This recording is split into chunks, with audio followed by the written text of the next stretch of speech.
Welcome to MR9 TV. Visakha జిల్లా మధురవాడ శ్రీ శ్రీ శ్రీ శ్రీ సీతారామచంద్ర స్వామి వారి ఆలయం, రత్నగిరి కాలనీ, పిఎంపాలెం 3వ బస్టాప్.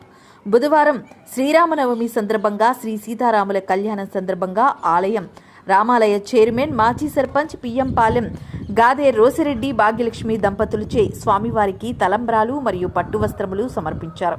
ఈ సందర్భంగా మాట్లాడుతూ 25 సంవత్సరాల క్రితం ప్రతిష్ఠించడం జరిగిందని, ప్రతిష్ఠించిన విగ్రహాలు స్వయంగా ఇవ్వడం జరిగిందని తెలిపారు. ప్రతిష్ఠ మా చేత చేయించడం జరిగిందని తెలిపారు. రామాయణంలో కళ్యాణం చేస్తే మంచి ఫలితాలు వస్తాయని తెలిపారు. ప్రతి సంవత్సరం స్వామివారికి సీతారామ కళ్యాణం మరియు అన్న సమరాధన కార్యక్రమం మా ఇంటి వద్ద నుండి గుర్రపు బండిలో ఊరేగింపిస్తూ కోలాటంతో భక్తి శ్రద్ధలతో ఆలయం గుడికి వెళ్లి సమర్పిస్తామని తెలిపారు. ఈ కార్యక్రమంలో భక్తులు అధిక సంఖ్యలో పాల్గొన్నారు. రోసిరెడ్డి, నేను పోతిమలైపాలెం మాజీ సర్పంచ్. నేను 25 సంవత్సరాల క్రితం మేము ఇక్కడ రామాలయాన్ని ప్రతిష్ఠ చేయడం జరిగింది. ప్రతిష్ఠ విగ్రహాలు కూడా నేనే ఇచ్చాను. ఆ తర్వాత ప్రతిష్ఠ కూడా మా చేతుల మీద జరిగింది. అప్పటి నుంచి ఆ తర్వాత నేను ఈ పోతిమలైపాలెంకి సర్పంచ్గా ఎన్నిక కాబడ్డాను ప్రజలచే. అప్పటి నుంచి రాముల వారి మీద నాకు ఒక భక్తిపూర్వకంగా అభిమానంతో నేను రాముల వారికి నిత్యం నా లైఫ్ లాంగ్ ముత్యాల తలంబ్రాలు తీసుకెళ్లాలని చెప్పి కోరుకున్నాను. గతంలో కూడా మా తాతలు కూడా మరి అదే కార్యక్రమాలు అక్కడ మా ఊళ్ళో చేసేవారు, గుంటూరు దగ్గర.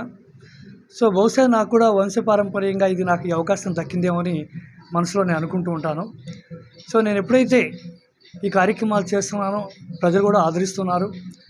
మరి ఈరోజు రామాలయానికి ఎంత ప్రతిష్ఠ ఉందంటే, ఇక్కడ రామాలయంలో కళ్యాణం చేస్తే తప్పకుండా వాళ్ళకి మంచి జరుగుతుంది, ఆ ఫ్యామిలీలో పిల్లలకి పెళ్ళిళ్ళు అవుతాయి అనేది, మంచి జరుగుతుంది అనేది అందరికీ, భక్తులందరికీ చాలా నమ్మకం ఉంది.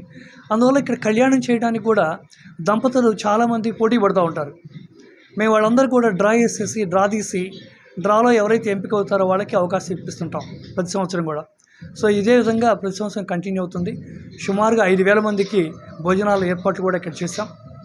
చాలా ఇక్కడ విలేజ్ అంతా కూడా, పిఎంపాలెం చుట్టూ సరౌండింగ్ అంతా విలేజెస్ అంతా కూడా బాగా పెరిగిపోవడం, అపార్ట్మెంట్ కల్చర్ అవ్వడం, అర్బనైజేషన్ అవ్వడం, ఎక్కువ మంది భక్తులు కూడా రామాలయానికి వస్తుంటారు.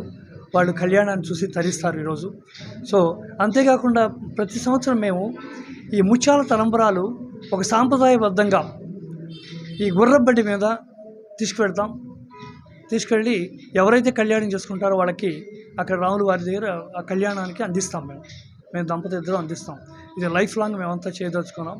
ఇదే సాంప్రదాయం కంటిన్యూ అవుతుందని, రాముల వారి అనుగ్రహంతో డెఫినెట్గా మేము ఈ కార్యక్రమాన్ని ఎక్కువ కాలం చేస్తామని చెప్పి మనస్ఫూర్తిగా కోరుకుంటూ, మరి మీరందరూ కూడా, భక్తులందరూ కూడా ఈ కార్యక్రమానికి అటెండ్ అయ్యి మరి ఆ కళ్యాణాన్ని చూసి తరించాలని, ఆ కుటుంబాలందరికీ మంచి శుభం జరగాలని చెప్పి మనస్ఫూర్తిగా కోరుకుంటున్నాం.